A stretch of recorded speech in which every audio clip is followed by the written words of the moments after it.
This video is going to talk about round 3. So remember, you have your play solo practice where you can go in and play instantly, get instant results, and play as much as you want to get information about different ideas you may have, different, so you can test out different things in the practice games, get better experience, get better results. So if you want to do well in the simulation, plenty of students have written me and said, I've read all the manuals, I've read every chapter in the book, I've watched all your videos, but still I'm not doing well in the simulation. Okay, well, first of all, I probably don't believe you that you did all that. But second of all, if that isn't working for you, play the solo practice game. Because you can go in there and continually play and replay and continue to play in there and practice, test out your ideas. So that way, when you come to the play team competition, this would be an area where you'll start to do better. So remember, you have to click on play team competition every Wednesday and Friday to complete your round. We have 4 rounds left. 3, 4, 5, and 6. So every Wednesday and Thursday, you're going to go in here, click on Play Team Competition, and finish your round. Now, if you don't finish your round, your team will get forced forward. And if it gets forced forward, it just copies last year's decisions without any improvements over to the current year. So you don't want that to happen to you because you will fall behind. So that's just some advice in the beginning. So when you're ready to play, to work on your round 3, for a team competition, you click on Play Team Competition to get into your round 3. And so let's do that now. I'll give you some advice. But when I do it, I'm working in my practice game because I'm not part of your competition. So don't let that confuse you. So when you're ready, you click on Play Team Competition and you start round 3. And you're going to do this before Wednesday night, before 11:30 p.m. Wednesday night, to make sure that you get your decisions in before the round is done.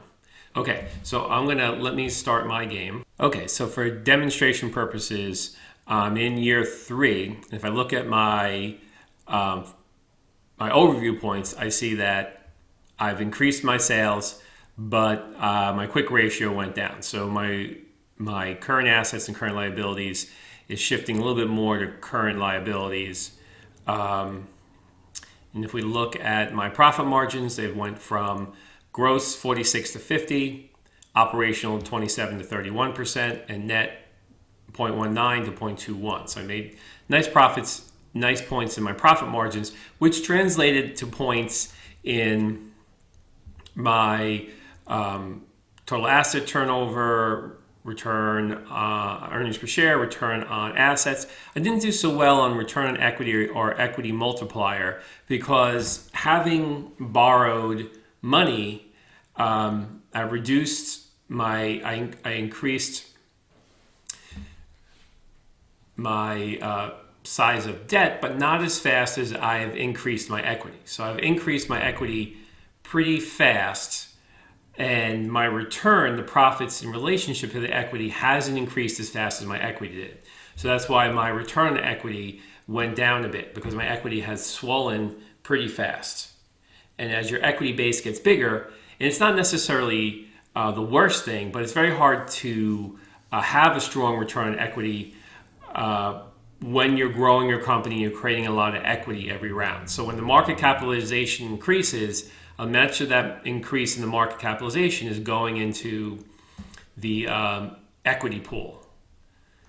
All right. Now, financial ratios shouldn't be too mystifying for you because these are things that have been gone over in accounting class, an introduction to business class, in your finance class. So these are, you should be pretty familiar with these basic financial ratios. And if not, you can easily look them up in the textbook, online, and get a better understanding of these financial ratios. Okay, so my forecasting improved, and I earned some points from that. Now, I'm at 100% perfect forecasting. So next round, I just hope not to lose points, but I really can't make much points because I can't improve upon 100%. I can't do better than 100%.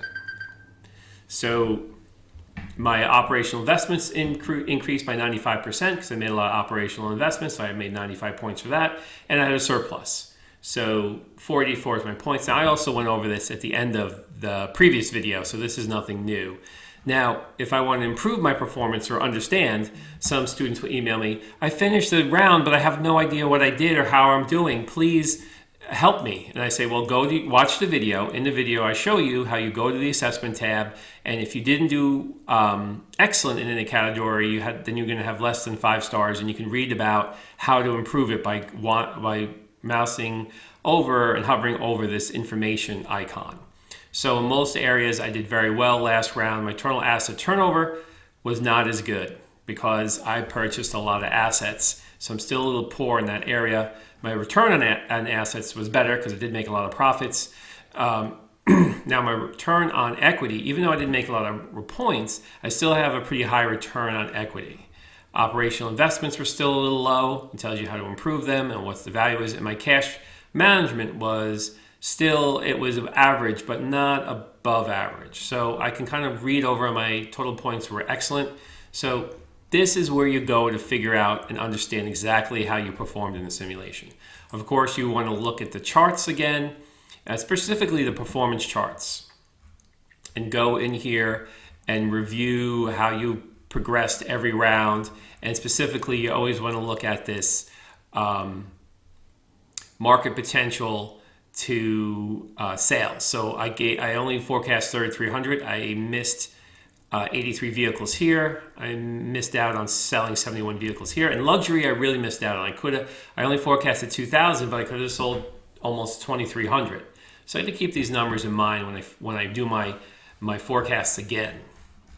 Okay, so moving back.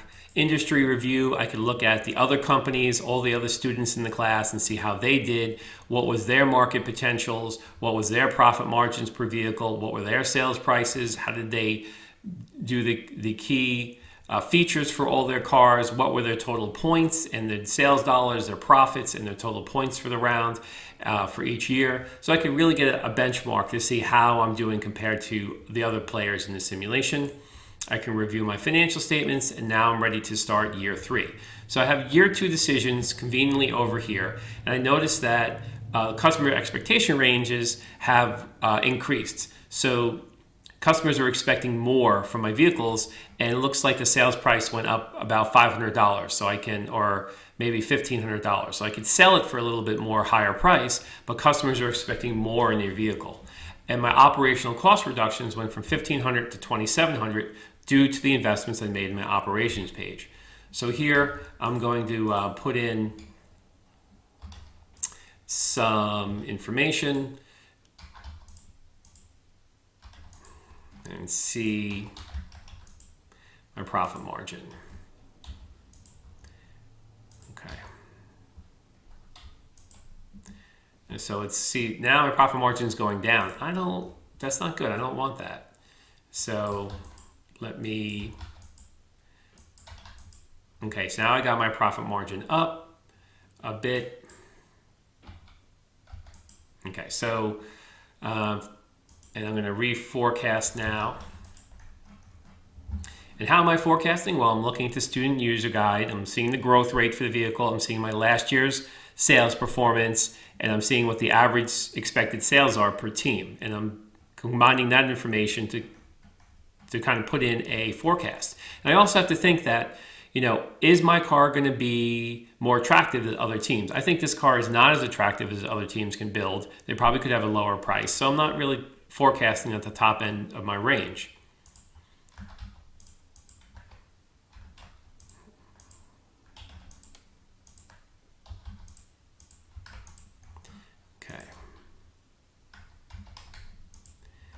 Okay, so here, profit margins did not go up that much.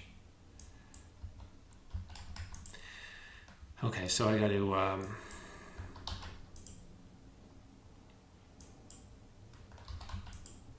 okay, so here I am. Okay, so I tweaked it a little bit. I got an increase in the profit margin, which is my main goal, because I know that my customers, my investors are expecting that I am going to improve my profit margins. And okay, so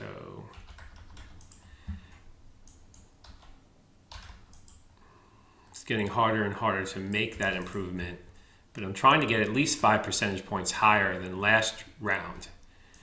Okay.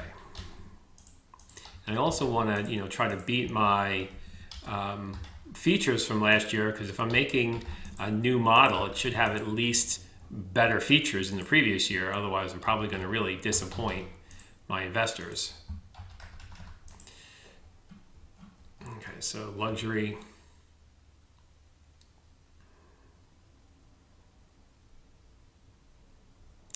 Okay, looks like I can't really move up the profit margin too much in luxury, but I did the best I could. Okay, so now onto the advertising page. These target demographics here, this is just part of the role playing. This will not affect your actual demand for your car. This is just, I found that this has no effect. So you could play with these as you like. It won't change anything, but you're gonna have to redo your investments. So I'm gonna pause while I redo my investments in advertising, and then I'll move on to the production page. Okay, so now I'm in the production page here, and I see that I'm going to need one new production plant so I can make the 3,500 vehicles that I'm projecting here for economy. And I'm going to increase my operational investments so hopefully the cars can become more profitable in the future.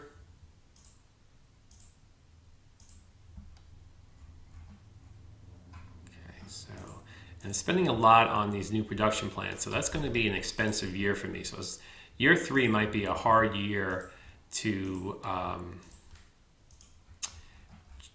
generate a lot of growth in my profits.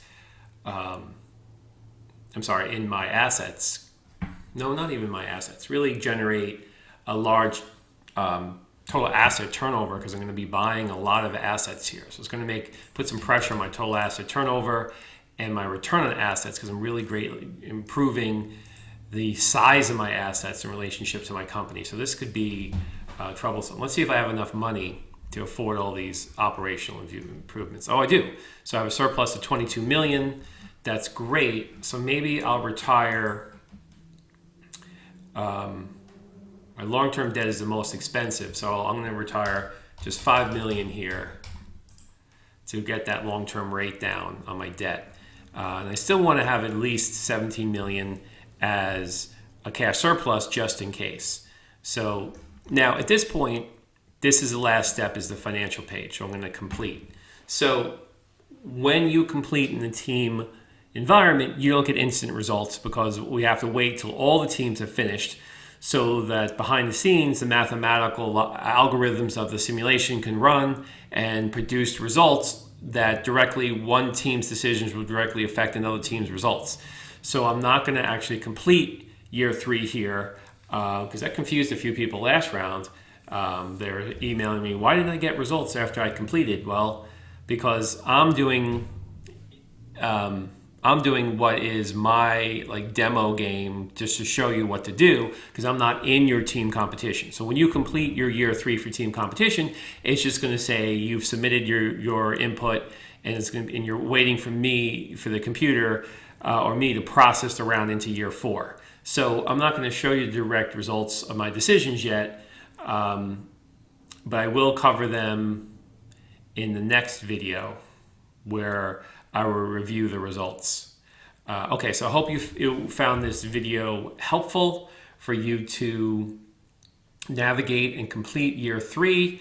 And remember that you want to do everything you can to do well in this assignment, because it's a large percentage of the points for the class. So you want to be reading the student manual. You want to watch these videos. You want to play and practice in the individual practice game, so that way you get a better idea of what works well. So when you input your information into the team competition game against other students, you can increase your performance. And remember, results won't be identical, because you're playing against computer players in the practice games. when you play the team competition, you're playing against smart, live, real players. So the competition gets more intense. You're not going to get the same exact point results as you're going to get in the practice game. And you don't have to do any practice games. I'm just advising it that it is helpful to improve your performance. Okay, best of luck in year 3, and I hope everybody makes some good choices here. Thank you, and talk to you next time.